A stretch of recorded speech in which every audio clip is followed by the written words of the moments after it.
Welcome to the Law Firm Growth Podcast, where we share the latest tips, tactics, and strategies for scaling your practice from the top experts in the world of growing law firms. Are you ready to take your practice to the next level? Let's get started.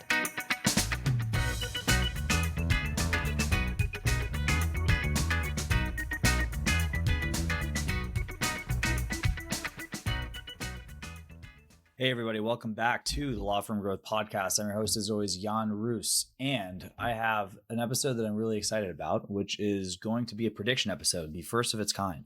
So I wanted to talk a little bit about something that's been on my mind, spoken a lot about this with partners and clients, and think it's something that's pretty interesting, potentially looming on the horizon in 10 to 20 years, which is the potential adoption of non-attorney ownership of law firms, which is something that's been in place, if you guys haven't heard, for the last couple of years. And I'll do a quick recap for anyone who's not kind of up to the news. But basically, we have very interesting precedent with Arizona, who decided to basically not follow one of the recommended rules from the ABA, which is Rule of Professional Conduct 5.4. I'm reading this from a definition, which states that law firms are barred from offering ownership or other investment/revenue sharing opportunities to non-lawyers. So it sounds pretty simple, but there's a lot of really interesting implications of this. Another state that's been flirting with this is Utah, that has kind of a separate but interesting experiment going on. They're treating things sandbox, but it's all in the name of access to justice. And I'm going to get into why I think that's kind of interesting in and of itself. But just for the sake of this episode, I don't want to predict whether this is going to happen across all 50 states, but I do want to think about what the consequences will be if it all happens.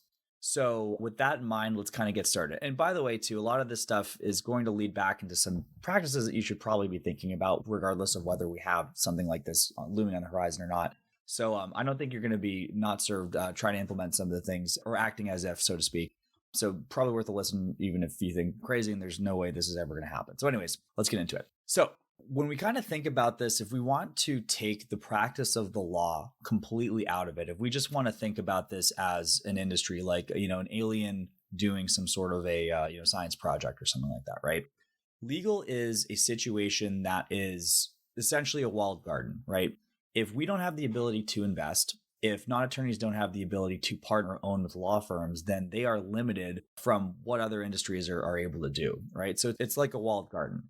And I want to bring another walled garden into the discussion because it's kind of exciting what's happening. And when you kind of see the gears of the free market kind of arranging around these things, the implications can be really, really exciting. So I want to kind of compare this to the cannabis market, which is something that, God, if you haven't heard about what's going on there, then you've definitely been hiding under a rock. But we have a situation where something that was not open to professional capital investors, businesses being formed, is not even open yet, but still being tons of stuff moving in there. Again, this isn't something that's been approved nationwide yet, but even on a state by state basis, we see so much excitement, so much money pouring in, so many jobs being created just because something that was previously not able to be invested in is now able to be invested in, right?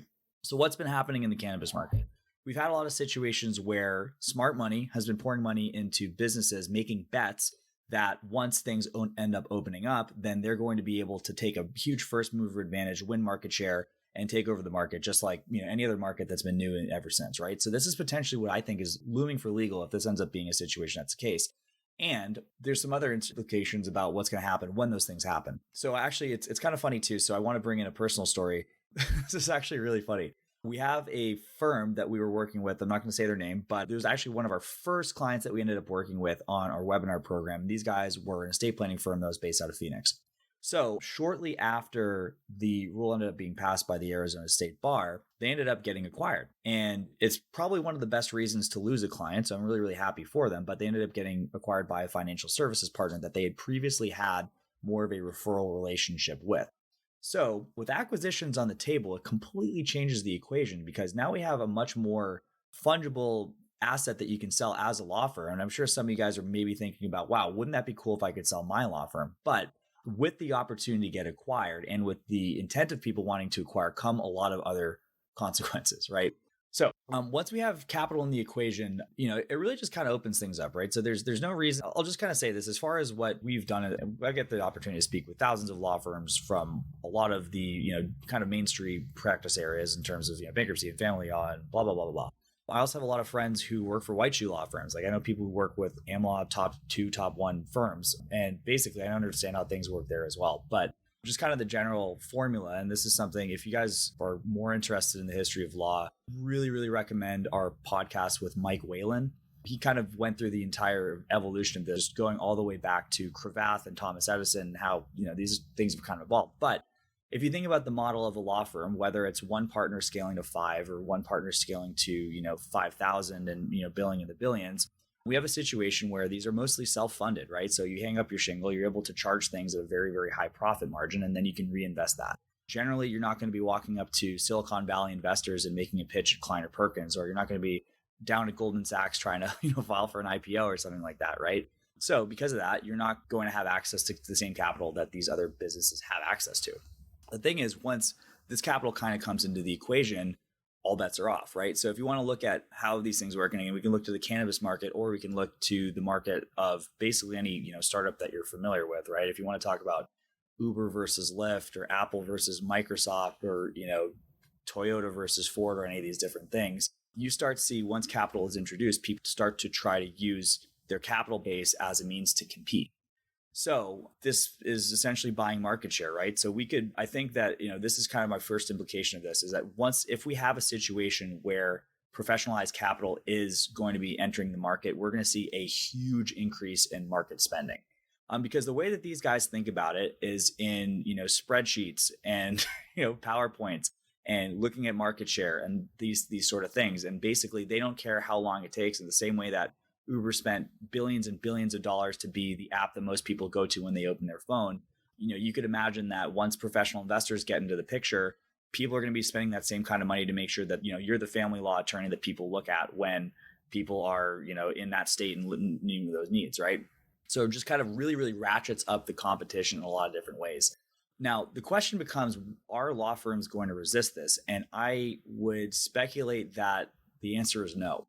So somewhere along the line, unless literally if we're presupposing that State Bar is going to make this, or, again, for this hypothetical situation, if this happens nationwide, it would have to be sort of a cartel situation where literally everyone resists professional investors. But because, the pot of gold at the end of the rainbow is probably selling your law practice, somebody's going to fold somewhere along the lines. And once that person folds, then the professional money ends up coming in, that firm starts spending out the wazoo, and then you're going to be at a huge disadvantage if you're not competing with it. So there's going to most likely be a follow-on effect, I would suspect. But again, this huge wave of acquisitions. And if you can even look to the cannabis market, like I said, we are very far away from having national cannabis legalization. So people are just basically buying things up how they can, where they can, with the promise that things are going to eventually become legal down the line, right? Even with Arizona, they're scaling things out very, very slowly. I think there's only been a handful of pure play non-attorney firms that have been admitted at this point. And I'm recording this in May of 2022. But as you can imagine, even if this ends up being a state-by-state rollout, there's no jurisdiction for these investors, right? They're going to be looking at whatever ends up going live, and there's potentially going to be a wave of acquisitions that comes as soon as the ball ends up dropping, right? So that is one of the implications. The next thing I want to talk about is the potential for getting some different ideas in the space. So I'm not going to comment on whether this is good or bad, but if you want to look at most people that are running funded startups, most people that are running Fortune 500 companies, and most of the people that are running, big companies in general, it all tends to be the same kind of person, right? So we're talking about MBAs, Ivy League people with a good pedigree, working professionally in stuff like consulting and iBanking and venture capital. And it's all the same kind of people. Why is this the case? Because that, just for the economic model that we have, that's the most effective way to do things in general, right?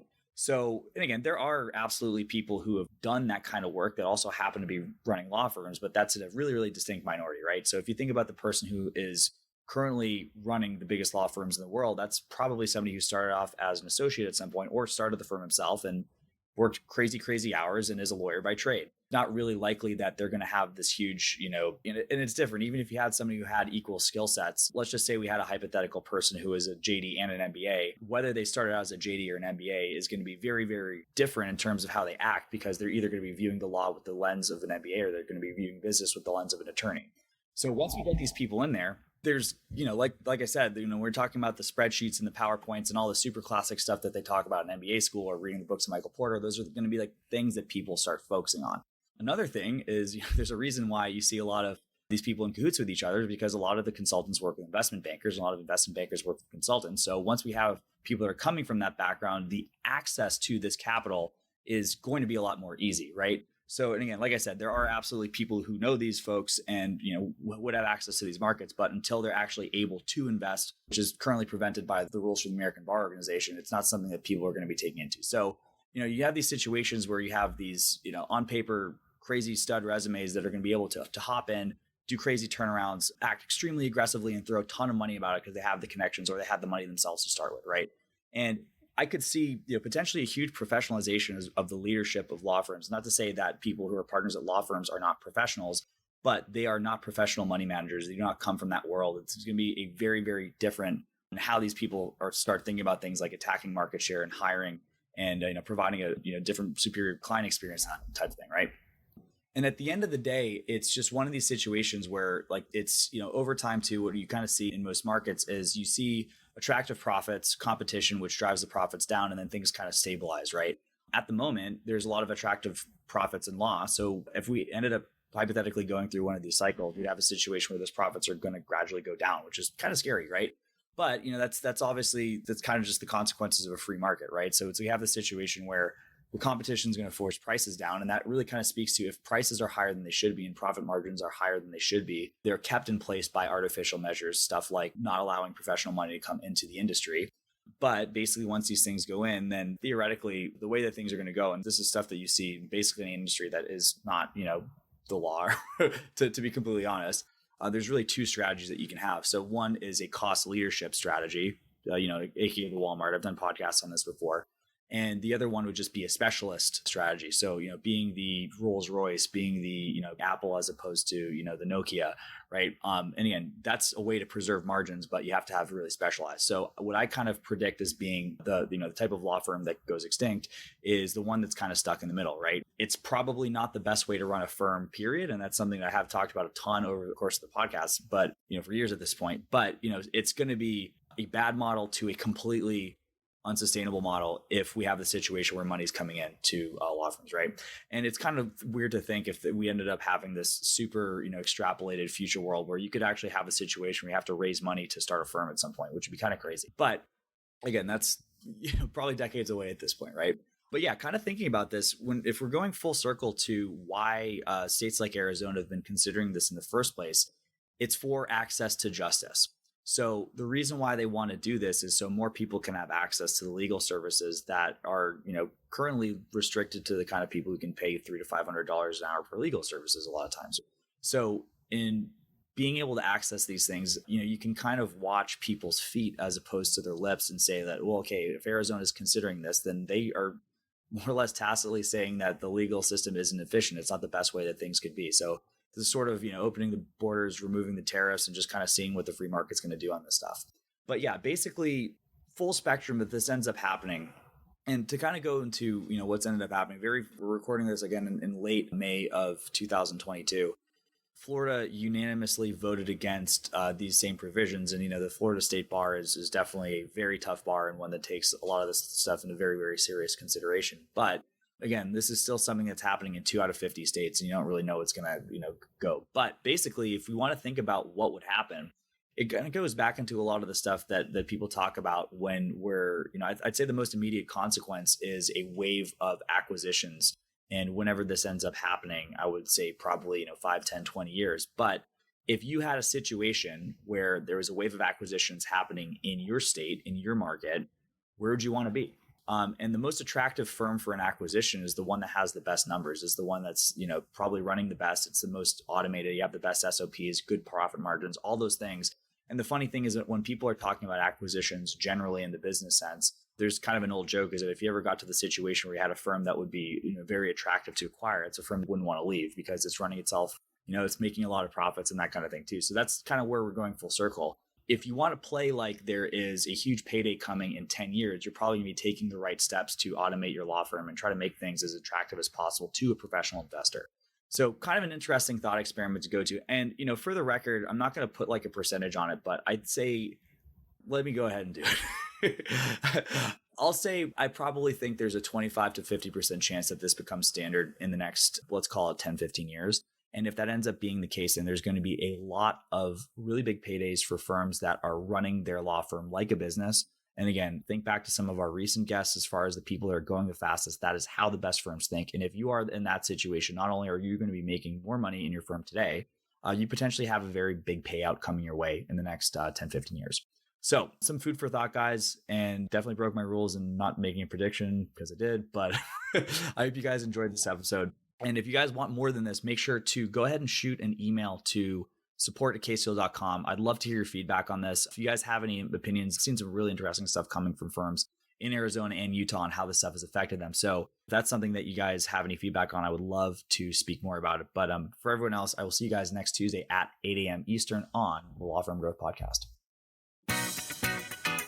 Thank you for listening to the Law Firm Growth Podcast. For show notes, free resources, and more, head on over to casefuel.com/podcast. Looking forward to catching up on the next episode.